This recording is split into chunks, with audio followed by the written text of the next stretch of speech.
ये है जो भी ग्रांट दे है विश्वविद्यालयों को हम लोग शीघ्र रिलीज़ कर देंगे। हम लोग ग्रांट देते हैं, सरकार ग्रांट भी देती है, तो उस पर भी एक जो फाइनेंशियल रूल्स है, रेगुलेशंस है, उसी के तहत उन्हें सारे काम करने हैं। शिक्षकों के लिए काफ़ी सहूलियतें सरकार ने दी हैं। सभी को तनख्वाह 2 तारीख को मिल जाता है। विद्यालय के शिक्षकों का और कर्मचारियों का वेतन रोका गया है। क्या कारण है? क्या डेटा अपडेट को लेकर के वेतन रोका गया है? देखिए आप सभी को नमस्कार। हम लोगों ने जो पिछली मीटिंग की थी वाइस चांसलर्स की, उसमें हमने स्पष्ट रूप से कहा था कि जो भी वित्तीय नियम है उसका अनुपालन किया जाए और जो भी शेष राशि है जिसका उपयोग नहीं हुआ है वो विभाग को लौटा दें ताकि हम लोग उसका अलॉटमेंट और सही उपयोग कर सकें। दूसरी चीज़ है कि जो डाटा हम लोगों ने मांगा है वेतन संबंधी इत्यादि, ताकि जो ऑडिट होता है विश्वविद्यालयों का या हम लोगों के कार्यालय का, उसमें पारदर्शिता रहे। तो इस वजह से हम लोगों ने ससमय मांगा था डाटा।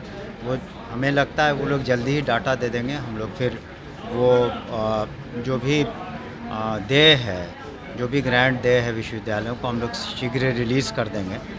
और इसमें कोई ऐसी बात नहीं है, लेकिन उन्हें भी देखना चाहिए कि ससमय जो भी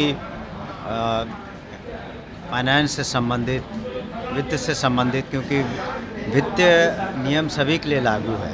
हम लोग ग्रांट देते हैं, सरकार ग्रांट भी देती है, तो उस पर भी एक जो फाइनेंशियल रूल्स है, रेगुलेशंस है, उसी के तहत उन्हें सारे काम करने हैं। तो वो हमें लगता है पुनः बात हुई थी, बहुत जल्द वो लोग मिल जाएंगे और हम लोग को कोई दिक्कत नहीं है। हम लोग तत्काल पेंशन होगी भी प्रभावित? नहीं, वो जल्द से जल्द हमें लगता है within couple of days resolve हो जाएगा। पिछले बार भी आपने देखा होगा कि मीटिंग के तुरंत बाद हमने उसी दिन रिलीज़ कर दिया था और पुनः मैं उन सब से हमारे पदाधिकारी बात करके और हम लोग की मंशा सिर्फ इतनी ही है कि जो फाइनेंशियल रूल्स रेगुलेशंस हैं हम लोग सभी पर लागू होते हैं, तो उसमें कोई विलम्ब नहीं करे और उसमें ताकि हम लोग का अकाउंट्स भी अपडेटेड रहे और जो कुछ भी फाइनेंस डिपार्टमेंट के द्वारा जो भी नियम कानून है और फाइनेंशियल रूल्स है उसके तहत अच्छे से हम लोग काम कर सकें। सर, स्कूलों की तस्वीरें बदली है मगर स्कूल टाइमिंग को लेकर के भी कई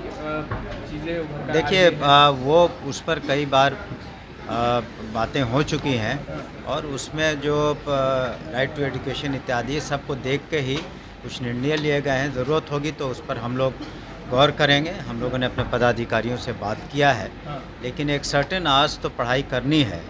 राइट टू एजुकेशन भी आप देख लें तो वो तो शिक्षकों को करना पड़ेगा। आपको ये भी देखना चाहिए कि शिक्षकों के लिए काफ़ी सहूलियतें सरकार ने दी हैं।